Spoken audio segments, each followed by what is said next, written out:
क्या एक्स्ट्रा शक्कर खिलाकर किसी डायबिटीज पेशेंट का इलाज किया जा सकता है? क्या लगातार उपवास करने से किसी डायबिटिक पेशेंट की डायबिटीज ठीक हो सकती है? And last but not the least, मैंने अपना वजन 12 किलो कैसे कम किया?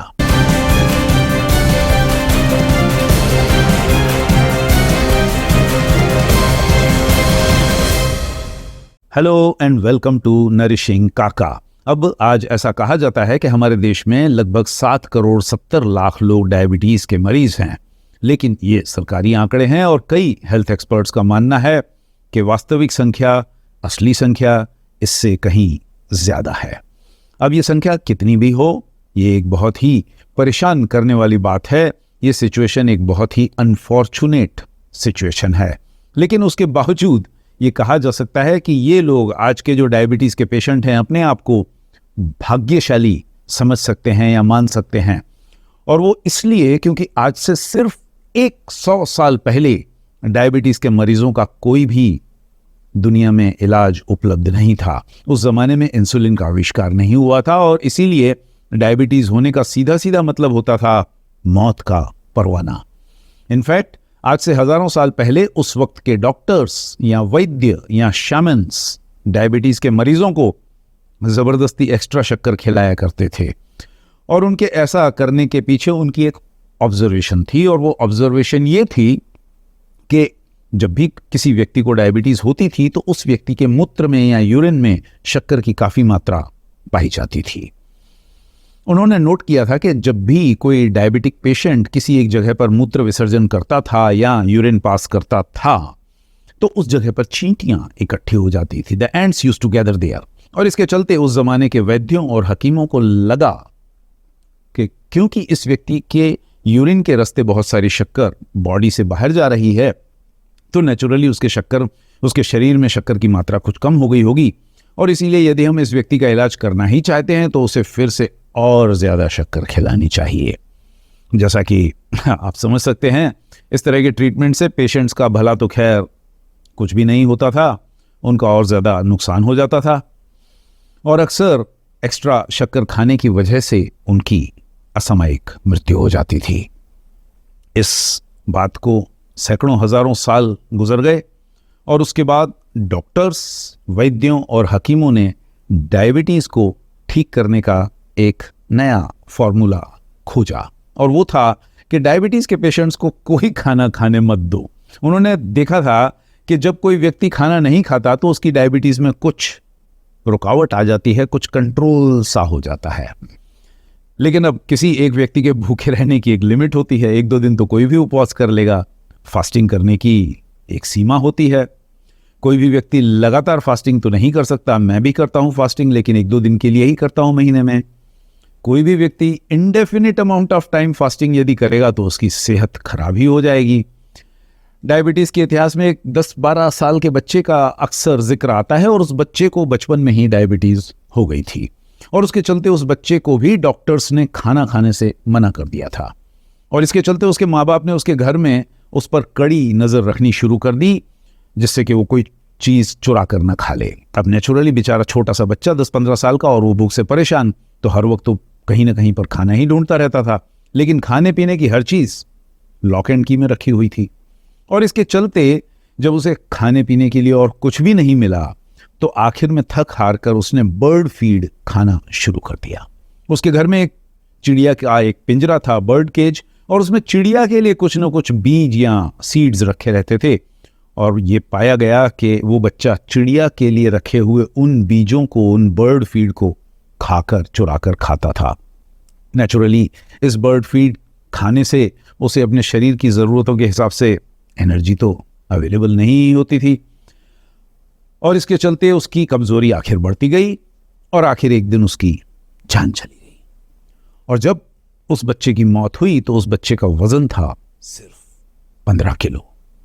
अब यहां तो मैंने सिर्फ एक इस तरह की घटना का उल्लेख किया है, लेकिन डायबिटीज के इतिहास में इस तरह की हजारों दर्दनाक घटनाएं घट चुकी हैं, और सैकड़ों हजारों पेशेंट्स ने अपनी जान गलत ट्रीटमेंट की वजह से गंवाई है। और इसीलिए मैंने शुरू में ये कहा कि आज हमारे टाइप 2 डायबिटीज के पेशेंट्स इस बात पर कुछ कंसोलेशन फील कर सकते हैं कि आज उन्हें इस नए ज़माने के ट्रीटमेंट्स अवेलेबल हैं। आज ज़माना बदल गया है, आज हमारे पास ग्लूकोज मॉनिटर्स हैं, कंटिन्यूअस ग्लूकोज मॉनिटर्स हैं, जो हमें घर बैठे बैठे ही बता देते हैं कि किसी व्यक्ति की ब्लड शुगर हाई है या नॉर्मल है या लो है। आज हमारे पास कंटिन्यूअस ग्लूकोज मॉनिटर्स जैसे इंस्ट्रूमेंट्स हैं जो हमें रियल टाइम में सेकंड टू सेकंड बेसिस पर हमारे ग्लूकोज लेवल की जानकारी भी हमें देते रहते हैं। लेकिन इतना समय गुजर जाने के बावजूद, इंसुलिन की खोज हो जाने के बावजूद और इस तरह के बेहतरीन ग्लूकोज मॉनिटरिंग इक्विपमेंट्स अवेलेबल होने के बावजूद आज भी हम लोग डायबिटीज की समस्या पर देखा जाए तो कोई रोक तो नहीं ही लगा पाए हैं। इनफैक्ट डायबिटीज के पेशेंट्स की संख्या हर दिन बढ़ती ही जा रही है। इस तरह की मॉनिटरिंग डिवाइसेस और हर तरह की बेहतरीन ट्रीटमेंट्स अवेलेबल होने के बावजूद बढ़ती जा रही है। और उसका एक बहुत बड़ा कारण है हमारी अपनी फूड चॉइसेस, हमारी अपनी लाइफस्टाइल चॉइसेस।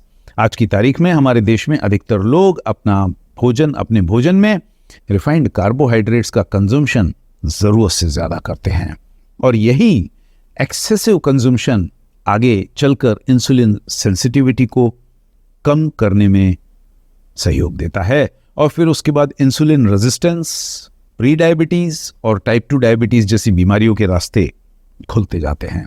लेकिन अक्सर इन रिफाइंड कार्बोहाइड्रेट्स के अंधाधुंध कंज्यूमशन के चलते टाइप 2 डायबिटीज तो खैर आपको बाद में होती है, लोगों का वजन पहले ही बढ़ जाता है। वे excess weight gain, abdominal fat accumulation, belly fat, visceral fat और मॉर्बिड ओबेसिटी का शिकार उसके काफी पहले ही हो जाते हैं। इसका सबसे बड़ा उदाहरण तो खैर मैं खुद ही हूं।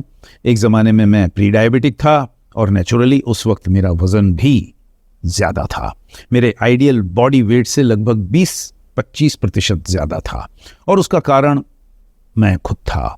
उसका कारण मेरी खुद की फूड चॉइसेस और मेरी लाइफस्टाइल चॉइसेस थी।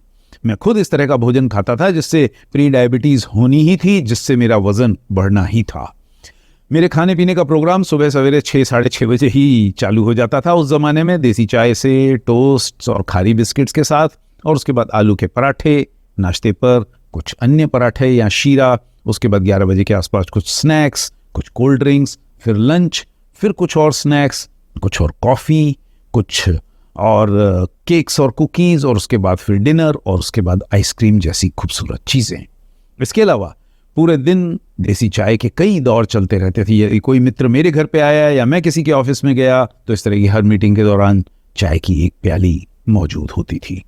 अब जैसा कि इसके बारे में आप सुनकर समझ ही सकते हैं कि मेरा ईटिंग शेड्यूल हमारे देश के अधिकतर लोगों के ईटिंग शेड्यूल से मिलता जुलता ही था।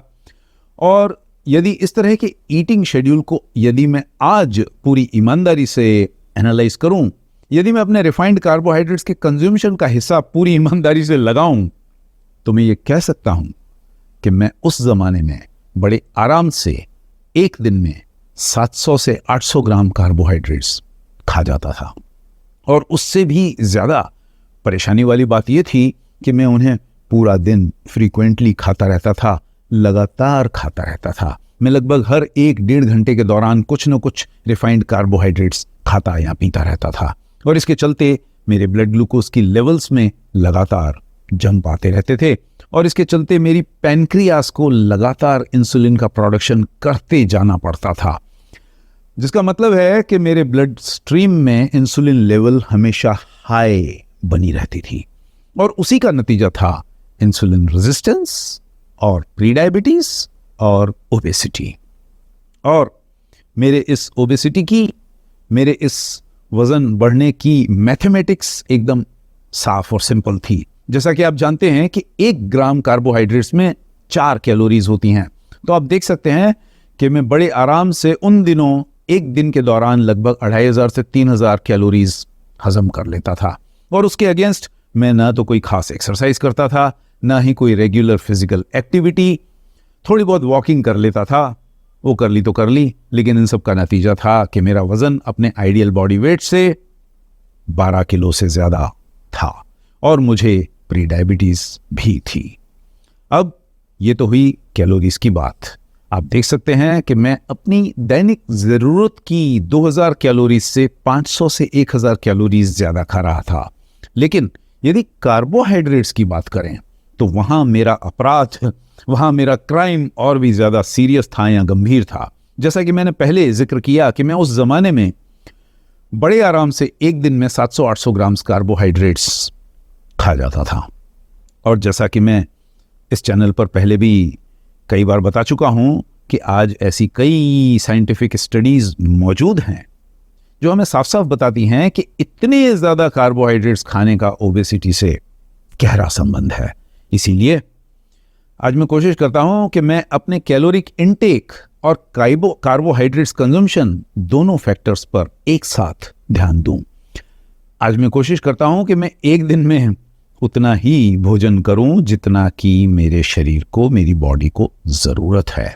और आज मैं अपने कार्बोहाइड्रेट्स के कंजम्पशन पर भी काफ़ी स्ट्रिक्टली ध्यान देता हूं। जहां उस ज़माने में मैं 700-800 ग्राम कार्बोहाइड्रेट्स खा जाया करता था, आज मेरी कोशिश होती है कि मैं एक दिन में 50 ग्राम से ज़्यादा रिफाइंड कार्बोहाइड्रेट्स न खाऊं। दूसरे शब्दों में, उस ज़माने में जितने कार्बोहाइड्रेट्स में एक दिन में खा जाता था, आज मैं 15 दिन में खाता हूं।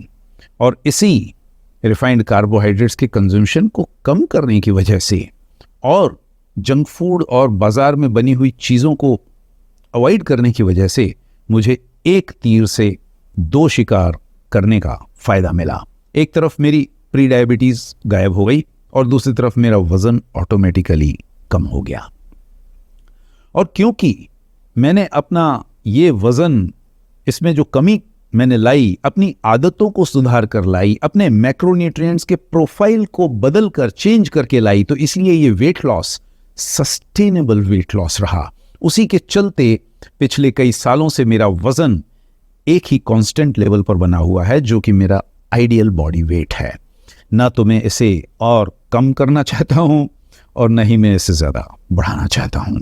इनफैक्ट मेरा वज़न इतनी अच्छी लेवल पर है कि अब मैं उसे कई महीनों तक ट्रैक भी नहीं करता। और इन्हीं छोटी छोटी सावधानियों की वजह से मैं कह सकता हूं कि पिछले कई सालों से मेरा ब्लड ग्लूकोज लेवल स्टेबल है। Day after day, week after week, month after month मेरी फास्टिंग ग्लूकोज लेवल लगभग 70 मिलीग्राम प्रति डेसीलीटर के आसपास होती है, रहती है। और अधिकतर समय मेरा ब्लड ग्लूकोज लेवल 100 मिलीग्राम प्रति डेसीलीटर के नीचे ही होता है। इसके अलावा मेरी ब्लड प्रेशर मार्कर्स, मेरा एलडीएल कोलेस्टेरॉल, मेरा एचडीएल कोलेस्टेरॉल, मेरे ट्राइग्लिसराइड्स और मेरा वज़न, ये सब एक स्टेबल जोन, एक सेफ जोन में बने रहते हैं। और जैसा कि मैं अक्सर कहता हूं कि यदि मुझ जैसा साधारण व्यक्ति इस तरह की सफलता प्राप्त कर सकता है, तो ऐसी कोई वजह नहीं है कि आप ऐसा क्यों नहीं कर सकते। ज़रूरत है तो रिफाइंड कार्बोहाइड्रेट्स के खतरों को पहचानने की, जानने की, समझने की और फिर उन्हें अपनी डेली डाइट में कम करने की।